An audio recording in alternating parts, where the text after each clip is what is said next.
que je peux vous dire, c'est qu'on va parler de comment vivre ensemble des émotions en nature, comment se relier à la nature, peut-être d'autres manières que celles qu'on a l'habitude de le faire. Pas particulièrement celle d'aller faire quelque chose en nature, mais d'aller vivre ensemble quelque chose avec la nature. J'aime beaucoup cette expression faire forêt. Aller faire forêt avec la forêt où on va aller, par exemple.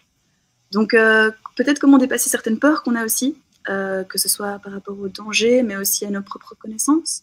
Certaines personnes ont l'impression qu'en allant dehors, ils vont devoir tout savoir, sinon ils ne sauront rien apprendre à leurs enfants. Et puis, comment passer des moments magiques ensemble. On en est à un stade de l'humanité où on a une relation à la nature assez particulière et assez compliquée, qui fait aussi qu'on en est à la situation humaine où on en est aujourd'hui. Et j'avais juste envie de nous rappeler, parfois on a l'impression qu'il y a deux types de personnes, ceux qui aiment la nature ou qui sont plus proches de la nature et ceux qui sont moins nature. Et c'est bien de se rappeler qu'on est tous des êtres de nature. C'est notre nature, à nous, êtres humains, d'être des êtres de nature. Et c'est l'invitation que j'ai envie de nous faire aussi, de pas trop se dire « moi je suis nature, moi je suis pas nature ».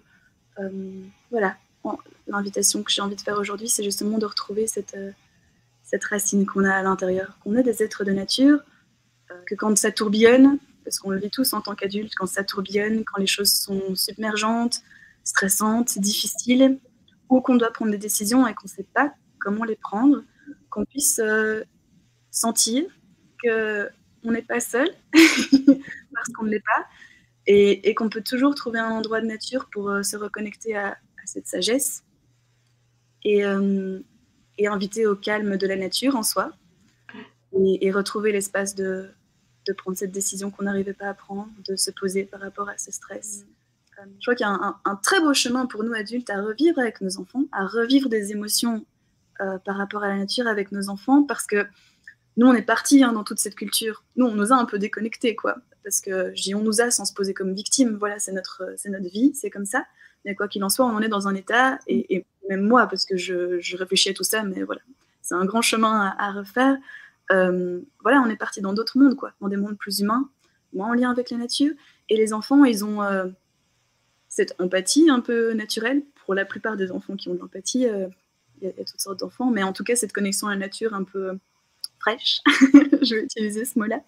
Et donc pour nous, de reprendre le temps, de reprendre des espaces-temps où on n'est pas pressé, où on ne doit pas faire quelque chose, mais peut-être justement de s'offrir ces moments où on peut se dire, là l'après-midi, ou c'est quelques heures, bah, tu sais quoi, je vais mettre une alarme sur mon téléphone, comme ça je ne dois même pas penser au temps, on va être ensemble, et on ne va pas faire quelque chose de spécifique, mais on va s'émerveiller ensemble. Et c'est rassurant aussi dans la vie, si on parle de poser des bonnes bases, c'est rassurant aussi dans la vie de savoir que les choses reviennent, que les choses ne changent pas tout le temps. On parle de l'importance des rituels pour les enfants, c'est aussi ça, quoi, ces rituels, la joie qu'on a tous de retrouver Noël. C'est magnifique. Donc de savoir que les choses s'endorment et se réveillent et que les choses tournent comme ça dans cette grande roue de la vie, c'est apprentissage. Moi, mon invitation, c'est d'aller redécouvrir ensemble si on ne sait pas. Et c'est pas grave, en fait, de pas savoir. C'est même beau de le dire à l'enfant. Moi, je sais pas. Et toi, qu'est-ce que t'en penses? Qu'est-ce qu'on peut redécouvrir? Il faut pas tout connaître sur la nature et sur le pivert et quels insectes ils mangent. En fait, on peut faire l'aventure de le redécouvrir ensemble et ce serait une belle aventure partagée. Et j'irais même plus loin jusqu'à dire que leur poser les questions des choses, quand ils nous en posent, leur retourner la question, c'est aussi donner de la valeur à leurs pensées et garder cet esprit de curiosité pour eux.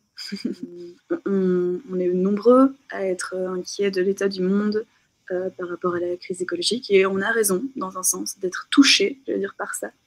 Maintenant, je pense que c'est aussi important à chacun de nous de sentir que par qui on est, on peut participer à rendre le monde autrement et à nous donner de la force dans tout ça. J'ai envie aussi de parler de quelque chose qui s'appelle le pouvoir régénérateur de la nature. On peut le sentir chaque printemps quand la nature se réveille. On peut le voir dans des endroits un peu désaffectés où la nature reprend ses droits. La nature, et nous y compris, a un réel pouvoir régénérateur et on peut tous faire partie de ce pouvoir. Et c'est aussi chouette, si on parle d'émotions, de souligner pour nous-mêmes et pour les enfants que, comme on le disait, on va faire une expérience en nature et nous, on va vivre plein d'émotions, mais on va aussi faire vivre plein d'émotions à ce qui nous entoure. Moi, je vois, mais je suis vue.